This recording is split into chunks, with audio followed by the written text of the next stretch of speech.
الحمد لله رب العالمين أشهد أن لا إله إلا الله وحده لا شريك له وأشهد أن سيدنا ومولانا محمدا عبده ورسوله أما بعد فأعوذ بالله من الشيطان الرجيم بسم الله الرحمن الرحيم أرأيت الذي يكذب بالدين فذلك الذي يدع اليتيم ولا يحض على طعام المسكين فويل للمصلين الذين هم عن صلاتهم ساهون الذين هم يراءون ويمنعون الماعون صدق اللہ مولانا العلی العظیم۔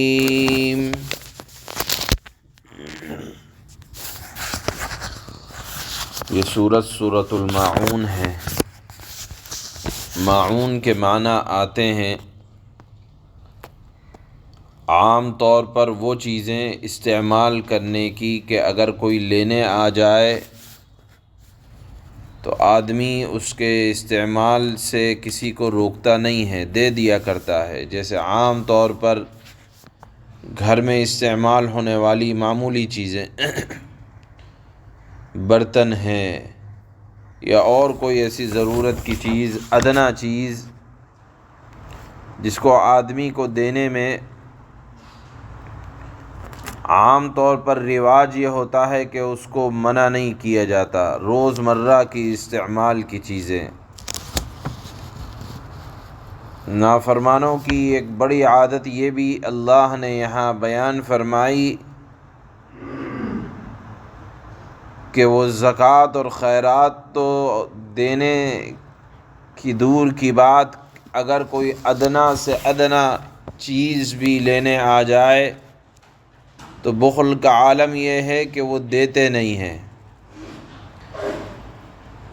یہ ہے ماعون کا ترجمہ، باقی آگے اس کے سلسلے میں ذکر کیا جائے گا۔ اصل میں یہ سورت جو نازل ہوئی ہے اس کا ایک خاص شان نزول ہے۔ حضرت شاہ عبدالعزیز صاحب محدث دہلوی رحمہ اللہ نے اپنی کتاب فتح العزیز میں اس سورت کے متعلق ایک شان نزول لکھا ہے۔ وہ یہ ہے کہ ابو جہل کے بارے میں آتا ہے کہ مال کی اتنی چاہت تھی اس کے اندر کہ جب مکہ میں کسی مالدار کا انتقال ہوتا یا دیکھتا کہ فلانا آدمی موت کے قریب ہے تو اس کے پاس آ کر بیٹھ جاتا اور کہتا کہ اپنا مال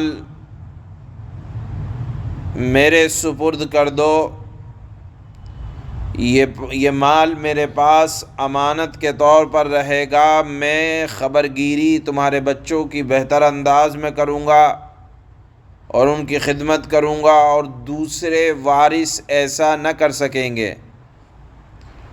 بالآخر جب انتقال ہو جاتا تو ان کے مال پر قبضہ کر لیتا۔ یتیم جب اس کے دروازے پر لینے کے لیے آتے تو وہ یتیم کو دھکے مار کر ہکا دیا کرتا تھا۔ چنانچہ ایسا ہی ہوا۔ اللہ کے نبی صلی اللہ علیہ وسلم کے پاس ایک یتیم نے آ کر شکایت کی کہ ابو جہل نے ہمارے ساتھ معاملہ اس طرح کا کیا ہے۔ اللہ کے نبی صلی اللہ علیہ وسلم اس یتیم کی رعایت کے واسطے اس کے پاس، ابو جہل کے پاس تشریف لے گئے، اس کو قیامت کے دن سے ڈرایا، حساب و کتاب سے ڈرایا۔ اس ملعون نے آپ کی وعد و نصیحت کے مقابلے میں قیامت کے دن کا ہی انکار کرنا شروع کر دیا۔ آپ علیہ الصلاۃ والسلام رنجیدہ ہو کر، کبیدہ خاطر ہو کر، دل میں افسوس لیے ہوئے آپ واپس اپنے گھر پر تشریف لے آئے۔ واپس آنے کے بعد یہ سورت ارأیت الذی یکذب بالدین نازل ہوئی۔ بعد حضرات مفسرین نے ابو جہل کے مقابلے میں کچھ اور نام ذکر فرمائے ہیں کہ فلاں موقع پر۔ بہرحال یہ صورت خواہ کسی بھی متعلق، کسی بھی شخصیت کے متعلق نازل ہوئی ہو، لیکن اس صورت کا جو بنیادی مقصد ہے وہ یہ ہے کہ یتیموں، محتاجوں، بے کس لوگوں کی مدد کرنا بھی عبادت ہے، مدد کرانا بھی عبادت ہے۔ یعنی اگر آپ کے پاس ہے تو آپ خود یتیموں کی مدد کر دیں، کمزوروں کی مدد کر دیں، اور اگر نہیں ہے تو آپ کسی سے کرا دیں۔ یہ بھی اطاعت خدا میں شامل ہے، یا یہ بھی حقوق العباد کے اندر شامل ہیں کہ آپ یا تو کرا دیں، یا تو کر دیں یا کرا دیں، یا تو مدد خود کر دیں یا مدد پر ابھار دیں۔ اللہ رب العزت والجلال نے گویا کہ ایک طرف تو حقوق العباد کو اس صورت کے اندر بیان فرمایا، اور پھر اس کے بعد اللہ نے حقوق اللہ کی طرف بھی توجہ دلائی ہے کہ دیکھو بڑی تباہی ہے ایسے نماز پڑھنے والوں کے لیے جو اپنی نماز سے غفلت برتتے ہیں۔ گویا کہ منافقین کی یا نافرمانوں کی ایک علامت تو یہ ہے کہ وہ حقوق العباد کی چوری کرتے ہیں، دوسری علامت یہ ہے کہ جو حقوق العباد کی چوری کرے گا وہ اللہ کے بھی حقوق کو برابر ادا نہیں کرے گا۔ اگر چاہتے ہیں کہ حقوق اللہ برابر ادا ہوتے رہیں جتنے بھی ہیں، تو اس کے لیے حقوق العباد کو توجہ سے ادا کرنا پڑے گا۔ آپ دیکھیں یہاں اس صورت کے اندر جب ترجمہ ہوگا آپ ملاحظہ کریں گے کہ اللہ نے حقوق اللہ کو بیان کرنے سے پہلے حقوق العباد کو بیان فرمایا، اور پھر یہاں ایک بات یہ بیان فرمائی کہ اللہ نے کافر کے متعلق فرمایا ہے، نافرمان کے متعلق، کہ وہ یتیم کو دھکے دیتا ہے، قیامت کے دن کا انکار کرتا ہے۔ اس لیے کہ مسلمان سے یہ بات تو بہت دور کی ہے کہ وہ کسی یتیم کا حق کھائے یا کسی یتیم کو جھڑکے دے۔ اس لیے اللہ نے لفظ استعمال کیا کہ نافرمان ہی ایسا کر سکتا ہے، مسلمان فرما بردار ایسا نہیں کر سکتا۔ بہرحال اس صورت کا جو بنیادی سبق ہے وہ یہ ہے کہ یتیموں کی ہمدردی، غمخواری کرنا یہ اللہ کو بڑا پسند ہے، اور ایسے ہی لوگ حقوق اللہ کو انجام دیا کرتے ہیں۔ بہرحال اللہ نے فرمایا ارأیت الذی یکذب بالدین، اے مخاطب کیا آپ نے دیکھا اس شخص کو جس نے قیامت، یوم الدین، قیامت کے دن کا انکار کیا۔ اللہ کے نبی نے اس کو سمجھایا تھا کہ تم یتیم کا مال نہ کھاؤ، اللہ کے ہاں قیامت کے دن حساب دینا پڑے گا، تو اس نے قیامت کے دن کا ہی انکار کر دیا ابو جہل نے۔ تو اللہ نے فرمایا دیکھیں آپ کس طرح یہ قیامت کے دن کا انکار کر رہا ہے۔ اس کے بعد اللہ نے فرمایا فَذَلِكَ الَّذِي يَدُعُّ الْيَتِيمَ، کہ نہایت سنگ دلی کے ساتھ پتھر دل ہو گیا ہے، یتیم کو دھکے دیتا ہے، مسکین و محتاج کو خود کھانا کھلانا تو دور کی بات، دوسروں کو کھانا کھلانے کی رغبت بھی نہیں دلاتا۔ معلوم یہ ہوا دوسروں کو مدد کے لیے بلانا کسی غریب کی یہ خود ایک عبادت ہے۔ جو نہیں بلاتا اللہ نے اس کو منافق کی یا نافرمان کی یا کافر کی علامت قرار دیا ہے۔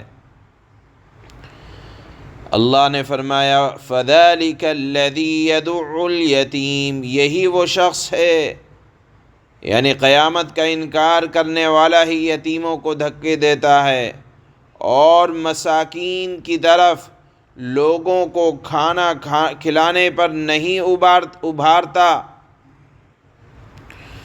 اللہ نے فرمایا فویل للمصلین، جو ایسا نہیں کرتا تو وہ نمازوں کے سلسلے میں بھی بڑی غفلت برتتا ہے۔ یعنی قیامت کا انکار کرنے والا وہ اگر نماز پڑھتا بھی ہے، یہاں اللہ نے یہ صفت منافقین کی بیان فرمائی، لیکن آپ سمجھیں گے کہ یہ صورت مکی دور کی صورت ہے اور مکہ مکرمہ میں منافقین نہیں تھے، تو اللہ نے پھر کس کے بارے میں یہ صورت بیان فرمائی؟ اس لیے بیان فرمائی کہ آئندہ چل کر اس طرح کا معاملہ ہونے والا ہے اور قیامت تک اس طرح کا معاملہ ہوتا رہے گا کہ لوگ نمازوں سے غفلت برتیں گے۔ نمازوں سے غفلت ایک تو یہ ہے کہ آدمی وقت کے نکلنے کا انتظار کرتا رہے کہ اب پڑھ لیں گے تب پڑھ لیں گے، اسی چکر میں وقت نکل جائے، یہ بھی نماز کی ایک چوری ہے۔ اور دوسرا یہ ہے کہ نماز کو صحیح طریقے سے نہ پڑھا جائے، ایسے ہی رواں روی میں پڑھ لیا جائے۔ ایسی نماز کے بارے میں بھی آتا ہے کہ یہ نماز بھی ہلاکت کا سبب ہے اور منہ پر دے کر مار دی جائے گی۔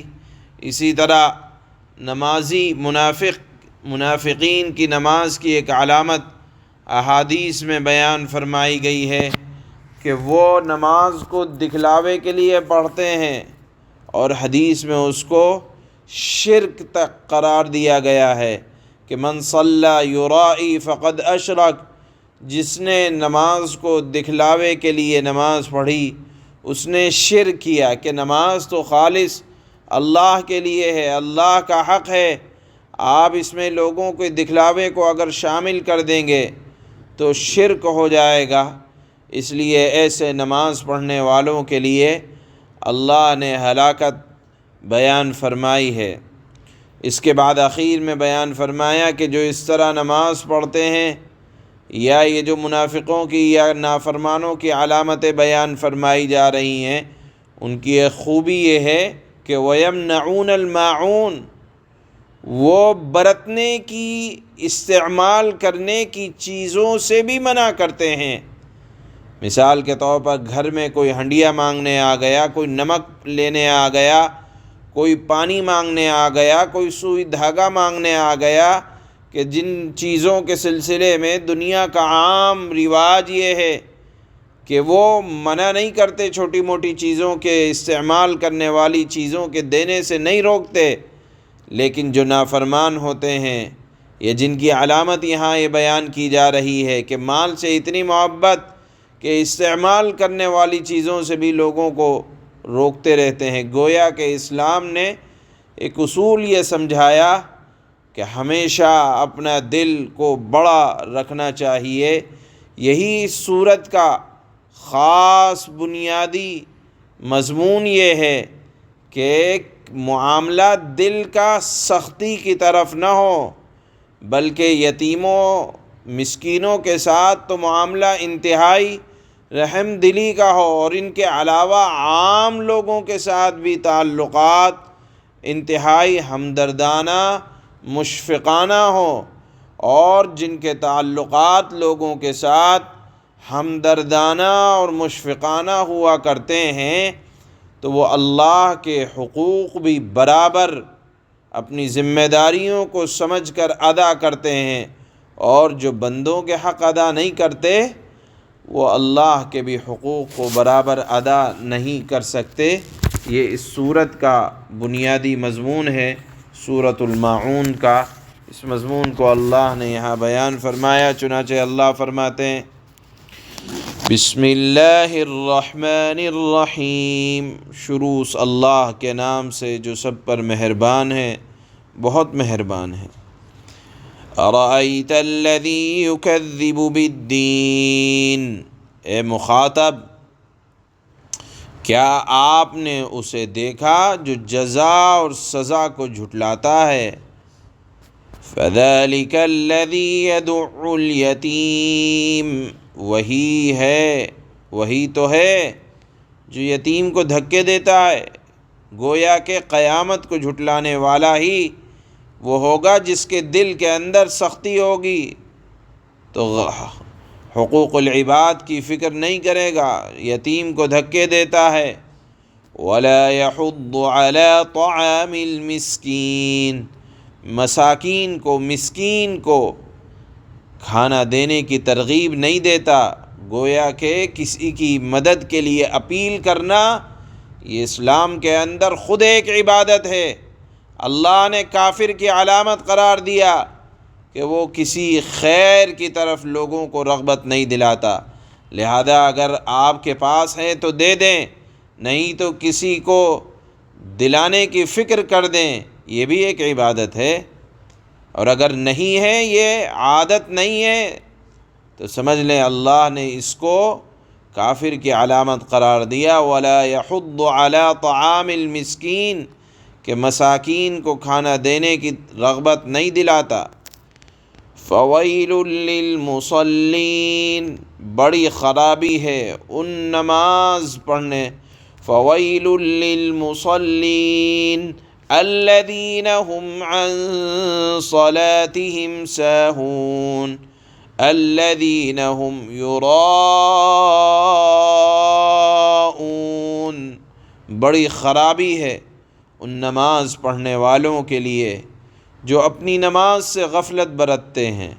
غفلت کے وہی تمام مطلب ہیں کہ اللہ کی رضا کے لیے کے بجائے لوگوں کو دکھلانے کے لیے، یا پھر صحیح طریقے سے نہ پڑھا جائے، جلد بازی میں پڑھ لیا جائے، یا ایک یہ ہے کہ نماز تو پڑھ رہے ہیں لیکن نماز جس طرح پڑھنی چاہیے سنت کے مطابق اس کو اس طرح نہیں پڑھ رہے۔